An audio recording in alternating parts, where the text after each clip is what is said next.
नमस्कार श्रोते हो, दीपक रेगे कथाकथन चॅनलवर तुम्हा सगळ्यांचं मनापासून स्वागत.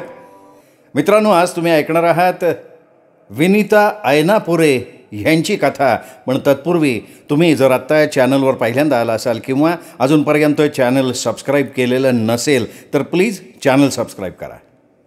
मित्रांनो, ऐकूयात विनीता ऐनापुरे यांची कथा, ह्याला जीवन ऐसे नाव. आमचा संसार लौकिक अर्थानं चांगला झाला असं म्हणायला हरकत नाही, कारण स्वतःची प्रशस्त जागा, पगारदार नवरा, एक मुलगा एक मुलगी, दोघंही चांगली शिकलेली. यापेक्षा जास्त काय हवं. पण खरं सांगू का, ह्यांचं माझं आजवर कधी पटलंच नाही. कारण म्हणाल ना तर कारण काही नाही, आणि म्हटलं तर खूप आहेत. आता बघा, लग्नाच्या आधीची एक आठवण इतकी वर्ष होऊन गेली तरीसुद्धा मनात अगदी घर करून राहिली आहे. आमचं लग्न ठरलं. लग्नाच्या आधी आम्ही एकदाच फिरायला गेलो. वेळ नव्हती ही एक गोष्ट, आणि आजच्या इतकं सर्रास फिरायला जायची त्या काळी पद्धतही नव्हती. तरीही एकदा गेलो.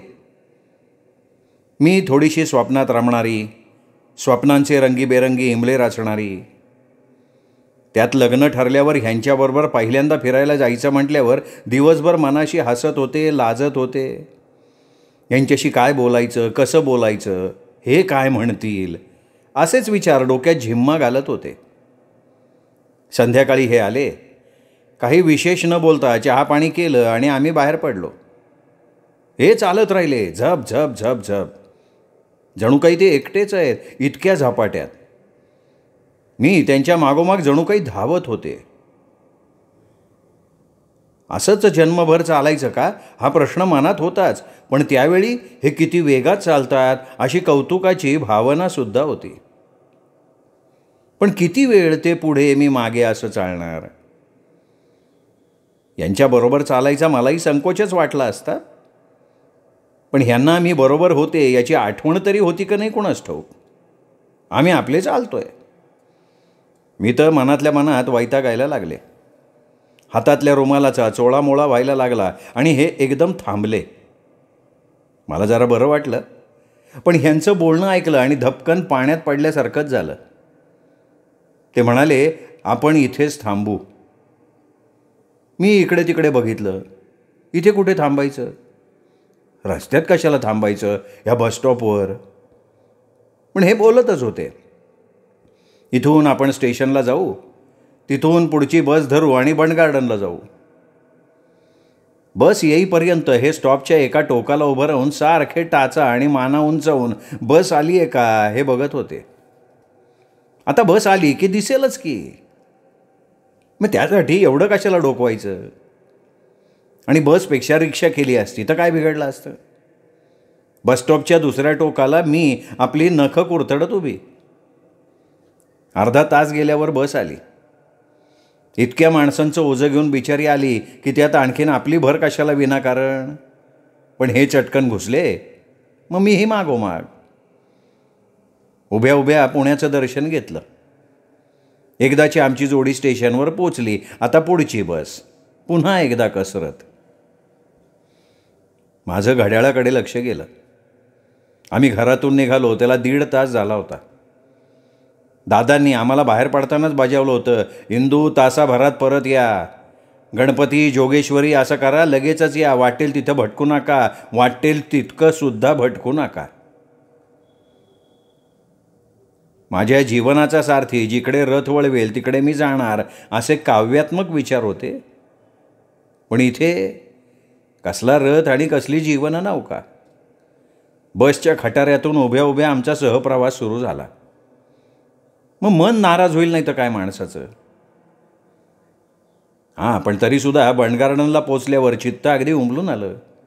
छान शांत वातावरण, अगदीच तुरळक माणसांचा वावर, झाडं, वेलींचे मंडप आणि पलीकडचा खळखळणारा नदीचा प्रवाह आणि त्यातून तयार केलेले छोटे छोटे धबधबे.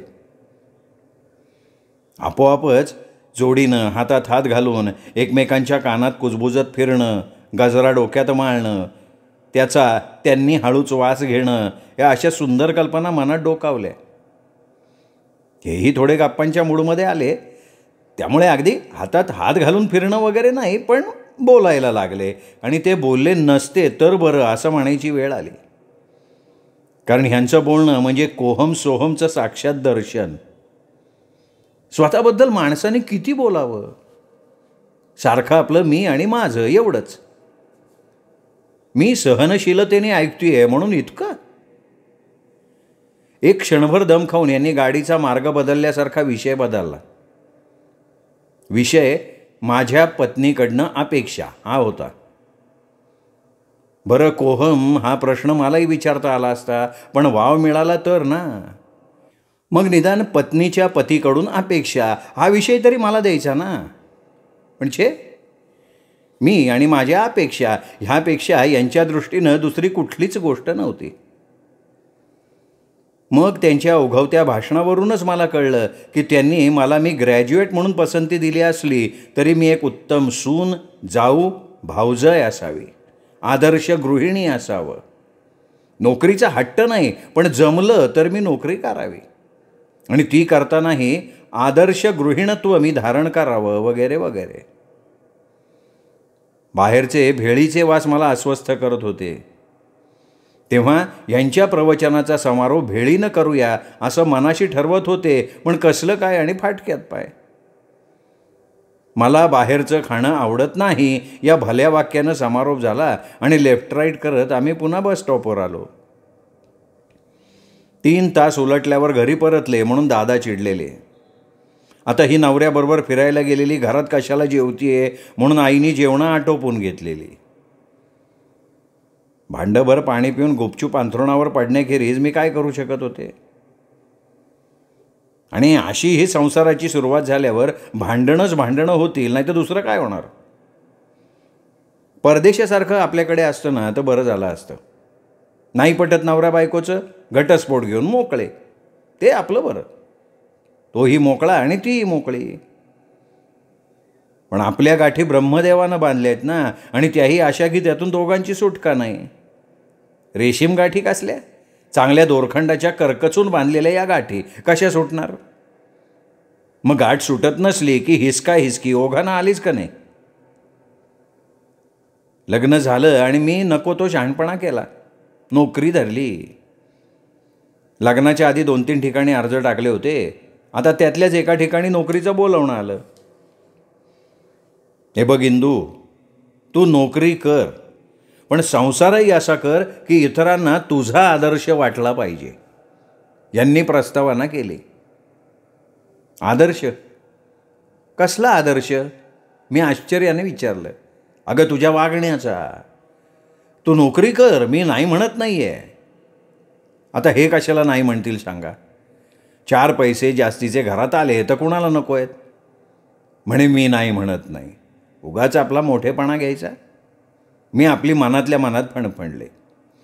हां, पण इंदू, नोकरी करूनसुद्धा तू घरातलं आलं गेलं पै पाहुणा यांचंही इतकं व्यवस्थित करणं की लोकांनी नोकरी करणारी बाई कशी असावी ह्यासाठी तुझ्याकडे बोट दाखवलं पाहिजे.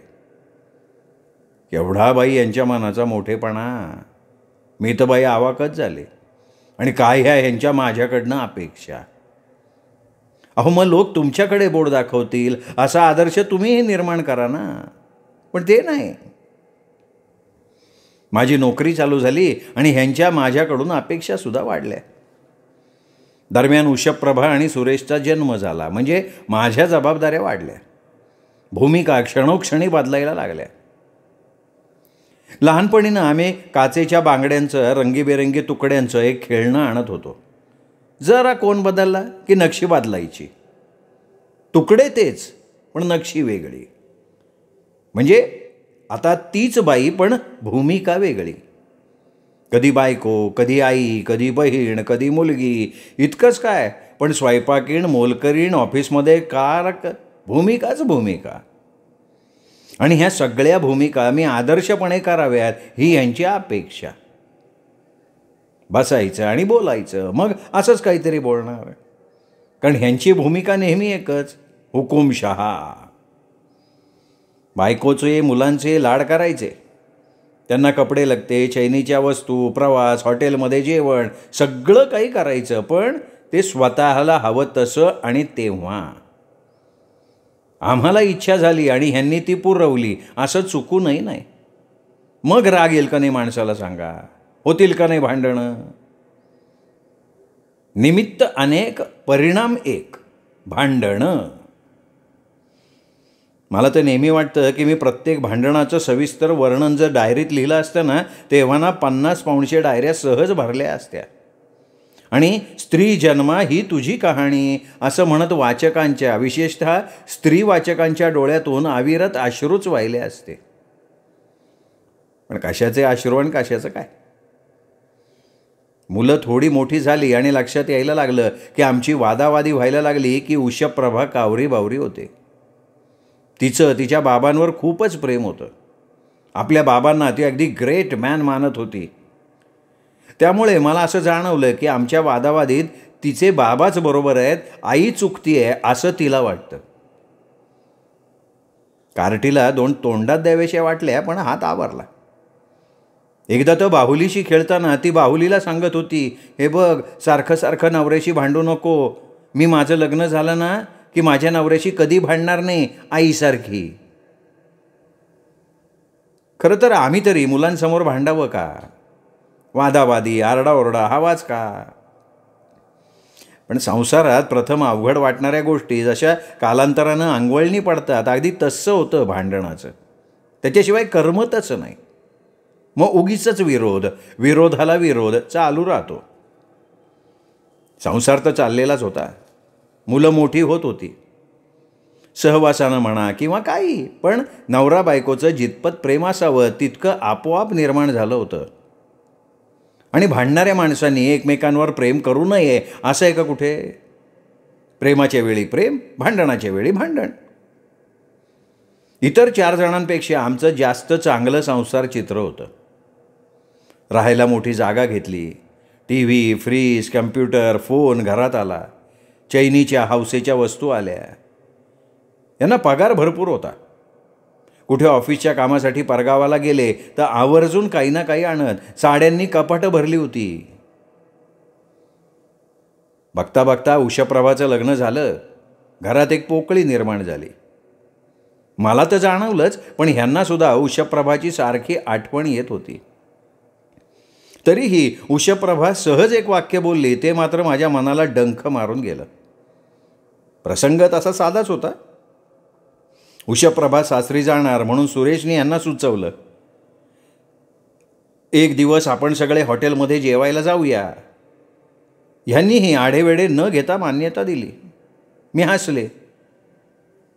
आता ह्यात हसण्यासारखं काय झालं? ह्यांना मी का हसले ते कळलं, पण तरीही न कळल्यासारखं त्यांनी विचारलं. मी म्हणाले, काही नाही, सहज. तर म्हणे, खरं सांग. अहो काही नाही. म्हटलं, स्त्री हट्ट नाही, निदान बालहट्ट तरी पुरवताय का? तुझा कुठला हट्ट नाही पुरवला मी. काय कमी केलंय तुला? मी कुठे तसं म्हटलं. मी शांतपणे म्हणाले. ह्यांना ना माझ्या या शांतपणाचा राग येतो हे मला ठाऊक आहे. त्यामुळे मला आणखीन हसायला आलं. आई आता बास हा, बाबांना आणखीन भडकवू नको हा. अगं मी कुठे भडकवते, त्यांचं तेच आपले भडकतायत. आई तू फार करतेस हा. हे बघ उषप्रभा, तुझं लग्न झालं ना की तुला कळेल हो. तरीसुद्धा आई मी तुझ्यासारखी भांडणार नाही. क्षणभर सांगते मला अपमान वाटला, पण लगेच मी स्वतःला सावरलं. तिला मी काहीच नाही बोलले, पण मनात आलं, छान. उषप्रभा नवऱ्याशी भांडणार नाही हा तुझा निश्चय अगदी छान आहे. तू एकच प्यालामधल्या सिंधूप्रमाणे वाग. असे पती हा देवची ललनांना हे मनाशी कवटाळून वाग. उघडले एक चंदनीदार सारखी गाणी म्हण. मी तशीच म्हणत होते, पण घी देखा लेकिन बडगा नाही. अशी तू आहेस आणि तू कशी वागतीयस, मुख्य म्हणजे त्या वागण्याचा परिणाम काय होतोय हे बघायला मी आहेच की. अर्थात उषप्रभावर माझा राग राहिला नाही. लहान पोरती उचलली जीभ, लावली टाळ्याला. आमची वादावादी भांडणं ती लहानपणापासून बघत आली. त्यामुळे तिला वाटलं असेल की असं नसावं, निदान आपल्या संसारात तरी असं होऊ नये. ठीक आहे, तिला वेडीला आमची भांडणं दिसली, पण आमचं एकमेकांचं प्रेम, एकमेकांकरता घेतलेली झीज आणि काडी काडी जमून चिमणा चिमणीचं घरटं बांधावं तसा उभारलेला संसार, त्यातली माया ममता हे काहीच समजलं नाही. आणि हे सगळं असल्याशिवाय का आम्ही इतकी वर्ष संसार केला, एकमेकांना चिकटून राहिलो.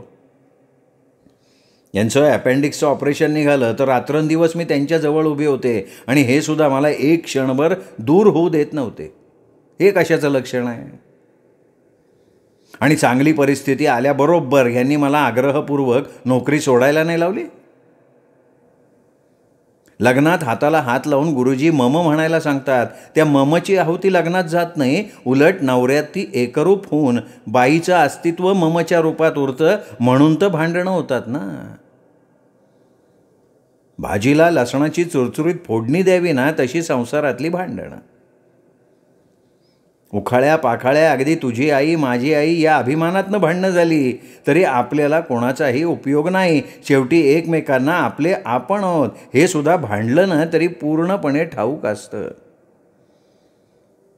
मोरांबाई आंब्याचाच आणि लोणचंही आंब्याचंच, पण मोरांब्याचा लवकर कंटाळा येतो. उलट झणझणीत रसरशीत आंबटगोड लोणचं मुरेल तितकं जास्त आवडत जातं. संसाराचंही तसंच आहे. मनातल्या ह्या गोष्टी मी उषाप्रभाला सांगितल्या नाहीत, कारण सांगूनही तिला कळल्या नसत्या. हा अनुभव घ्यायला संसारात खूप वर्ष जावी लागतात. तोपर्यंत आदर्शांच्या खूप काही कल्पना असतात. ह्यांना नाही का मी नोकरी करून सुद्धा आदर्श गृहिणी व्हावं असं वाटत होतं. उषाप्रभाचं नवीन आयुष्य सुरू झालं. चांगली अर्थशास्त्र हा विषय घेऊन MA झालेली ही मुलगी, पण लग्न झालं आणि तिने जणू ही पदवी बाजूलाच टाकून दिली. एक व्रतच तिने स्वीकारलं, नवऱ्याचा शब्द खाली पडू द्यायचा नाही. यांना जेव्हा हे लक्षात आलं तेव्हा खवचटपणे मला म्हणाले, बघ बघ जरा मुलीकडनं काहीतरी शिकून घे. काय ते? नवऱ्याचा शब्द खाली पडू द्यायचा नाही असं तिने ठरवलंय. ठरवू देत की. आत्ता मला बघ म्हणताय, तुम्हीच बघा थोड्या दिवसात काय मजा येईल ती. काय होईल ते मी माझ्या तोंडानं कशाला बोलू, तुम्हीच बघा ना. उषाप्रभाच्या या धोरणानं नवऱ्याचं काय बिघडलं? त्याला बरंच झालं ना. आधीच तो आईवडिलांचा एकुलता एक लाडावलेला मुलगा, एवढा आर्किटेक्ट झालेला, पण सारखा आई आई करतो. आईसुद्धा त्याच्यापुढे धावतीये. आता बायको धावेल, काय वाईट आहे? त्यांनी काहीही बोलावं आणि बायकोनं ते झेलावं. त्याला बसल्या जागी चहा पोहे, त्याची कब्बशी आणि डिश उचलायला लगेच तयार. नशीब चूळ भरायला तस्त नाही पुढं केलं त्याच्या. आंघोळीला निघाला की टॉवेल हातात, त्याच्या आधी मोरीत चिरून हे पाण्याचा नळ सोडायला पुढे. हा बाहेर निघाला की इस्त्रीचे कपडे त्याच्या हातात द्यायचे, ते त्यांनी अंगात घातले की बूट मोजे त्याच्या पायात चढवायचे, आला की ते उतरवायचे. त्याच्या तोंडून शब्द निघायचा अवकाश की धावून धावून तो पूर्ण करायचा. त्याच्यासाठी नटायचं थटायचं आणि त्यांनी नावं ठेवली की ते बदलून पुन्हा दुसरा नखरा करायचा. चहा नको म्हटलं की कॉफीचा कप पुढे. रात्री त्याचे पाय चेपायचे, तोही घेतोय चेपून. शेषशाही भगवंताचाच अवतार का नाही, ते पहुडलेले लक्ष्मी पाय चेपतीये. आणि हे सगळं करताना चेहरा हसतमुख शांत ठेवायचा. मला कळे ना हे असं कशा करता, यांनी काय होणार आहे? हे असं वागून उषाप्रभा मिळवणार आहे काय? केवळ आपली आई आपल्या वडिलांशी सारखी भांडतीये तसं आपण भांडायचं नाही, एवढ्या करता हे सगळं? भांडू नकोस ग, पण इतकं नवऱ्याच्या पुढे पुढे त्याची दासी असल्यासारखं कशाला वागायचं? तो शिकलेला आहे, तू शिकलेली आहेस, मग तू स्वतःला कमी का समजतेस? हे असलं काही बोलून उपयोग होणार नव्हता, मग बोलायचं कशाला? पुन्हा मी बोलले तर उषाप्रभा मलाच म्हणणार, हे बघ आई, तू एक जन्मभर बाबांशी भांडलीस, मला नाही तसं वागायचं. हे म्हणजे आपल्या हाताने स्वतःच्या पायावर दगड मारून घेणं आहे नाही का? मी आपली गप्प राहिले. गंमत म्हणजे काही दिवसांनी ह्यांनासुद्धा उषाप्रभाचं हे वागणं आवडेना. मला म्हणाले, अगं इंदू, तू जरा उषाप्रभाशी बोल की. कशाबद्दल हो? अगं तिला म्हणावं, हे काय नवऱ्याचे भलतंच लाड करणं. अहो हे तुम्ही सांगा तिला. मी खरंच सांगेन, मूर्ख मुलगी आहे अगदी. इथे मात्र आमचं दुमत झालेलं नाही. आता एवढं करून आमचे जावई खुश झाले का? तर मुळीच नाही. बायको जे बोलावं ते ऐकते म्हणजे काय? नंदी बैलासारखी मुंडी का हलवते? पहिले काही दिवस त्यांनी स्वतःचं कौतुक करून घेतलं. अगदी मनासारखी बायकोला राबवली, नाचवली, ती सुद्धा नाचली. पण नंतर जावयांना तिचं हे वागणं संशयास्पद वाटलं की ही आपल्या मर्जीनं इतकी का वागतीये. हिच्या आईवडिलांनी ही एम ए हे खोटं तर नाही ना सांगितलं? का हिच्या अंगावर खोटे नाटे दागिने घातलेत? का हिच्या अंगावर काही पांढरा डाग नाही तर एखादं व्यंग आहे हिच्यात? मग ते झाकण्यासाठी ही पुढं पुढं करते काय आपल्या? का हिची काही लग्नाच्या आधीची भानगड होती? अरे हिचं वागणं काहीतरी चमत्कारिक आहे असं त्यांना वाटायला लागलं. उषाप्रभाच्या बोलण्यावरनं मला या सगळ्या गोष्टी कळत नव्हत्या, पण ती खूप मोकळेपणानं बोलत सुद्धा नव्हती. पण तिच्या एखाद्या शब्दानं किंवा एखाद्या वाक्यानंही माझ्या डोळ्यांपुढे चित्र स्पष्ट होत होतं. अनेकदा वाटत होतं तिला सांगावं की बाई असं वागणं म्हणजे भांडण टाळणं नाही, ते व्हायचं तेव्हा होणार, कितीही टाळू म्हटलं तरी होणार, मग तू कशाला इतकी धडपडतीयस. आता आमच्या जावयांना उषाप्रभेचं वागणं असंही वाटायला लागलं. त्यांनी बायकोला चिडवायला, वाकडं लावायला केली सुरुवात. तरी ही आपली मूग गिळून गप्प. मग त्याची चिडवण्याची खुमखुमी आणखीन वाढली आणि तरीही ती चिडत नाही म्हणल्यावर तो स्वतः लागला चिडायला. तिला तो सती सावित्री म्हणायला लागला. तिचं वागणं त्याला नाटकी वाटायला लागलं. ती प्रेमाचं प्रदर्शन करते असा आरोप करायला लागला तो. पण उषाप्रभा तोंडातनं ब्र काढत नव्हती. पण आता ती थोडी भांबावल्यासारखी व्हायला लागली. आपलं काय चुकतंय हेच तिला कळेना. मग त्यांनी चिडू नये म्हणून ती अधिकाधिक त्याला जपायला लागली. मग तितका तो जास्त चिडायलाच लागला. मला मात्र उषाप्रभाची दया यायला लागली. ही मुलगी स्वतःच्या आईवडिलांच्या भांडणाची अशी स्वतःला शिक्षा करून घेईल असं मला कधीही वाटलं नव्हतं. अरे कसं छान हसून खेळून भांडून राहावं, मोकळेपणानं वागावं. हे काय स्वतःला त्रास करून घेणं. एवढं करून नवरा तर जणू भांडण उकरायलाच बसलाय. मग आम्ही बरे ना, भांडण झालं की प्रेम करायला मोकळे. धुमसणं हा प्रकार नाही आमच्याकडे. एक दिवस जावई खूप भडकले. त्यांनी उषाप्रभेला विचारलं, तुला परमेश्वराने डोकं कमी दिलं आहे का? ही गप्प. अगं कशी मूर्खासारखी वागतेस तू. मी म्हणेन ते ऐकतेस तू. उद्या मी तुला जर या खिडकीतनं उडी टाक असं म्हटलं तर टाकशील का? तुला तुझ्या आईबापांनी स्वतःचं डोकं वापरायला शिकवलंच नाही का? स्वतःच्या आईवडिलांचा उद्धार ऐकून उषाप्रभा चावताळली. पण क्षणात तिने स्वतःला सावरलं. तोंड मिटून राहिली. बघ कशी दातखिळ बसल्यासारखी बसलीयस. अगं बोल ना काहीतरी बोल. काय बोलू? न राहून उषा ओरडली. आणि मग इतक्या दिवसांचा संयम संपून ती ओरडत बोलत राहिली. चांगली 2 तास खडाजंगी झाली. उषाप्रभा सारखी कळवळून मी इतकी चांगली वागते, माझं काय चुकलं असं विचारत होती. आणि जावई तुझ्यासारखी नाटकी बाई मी कुठे बघितली नाही असा आरडाओरडा करत होते. इतक्या दिवसांचे मनात साठलेले ओरखडे दोघंही मनातनं काढून टाकत होते. पण गंमत म्हणजे भांडून भांडून जावई मात्र खुशीत आले. उषाप्रभेला म्हणाले, जा आता मी दमलोय, मला चहा करून आण. मी करणार नाही, तुम्ही करा. वा, that's like a good girl.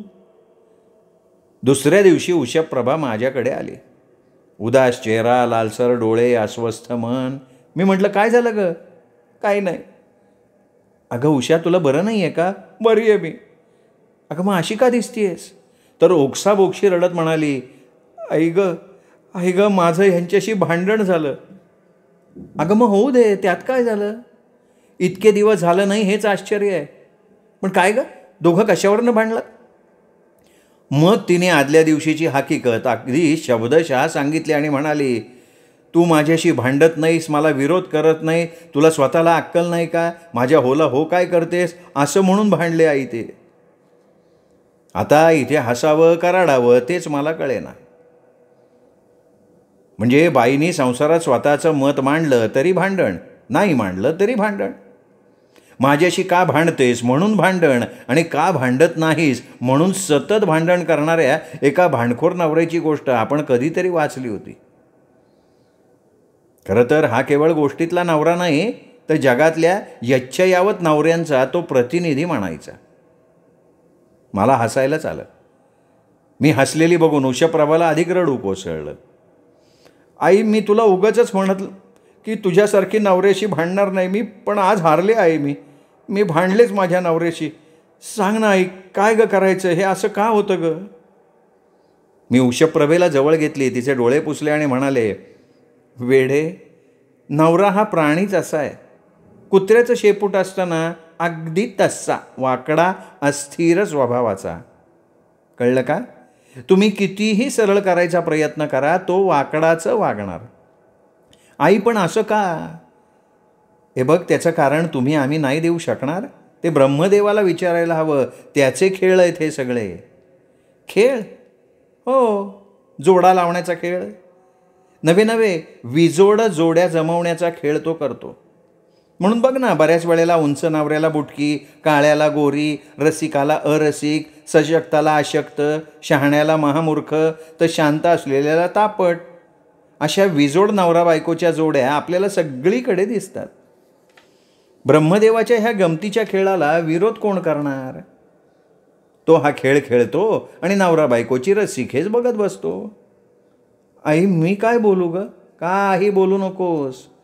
बाई ग, संसार चांगला करायचा आहे ना, मग ठोशाला ठोसा देण्यात खरं जीवन जगणं आहे. ठोसा खाण्यात नाही, हे लक्षात ठेव. रडता रडता डोळे पुसत उषप्रभा उठली. तिच्या चेहऱ्यावरचा करारीपणा बघून मी मनाशीच हसले. उषप्रभा ताळ्यावर येत असल्याचा मला मनातून आनंद झाला.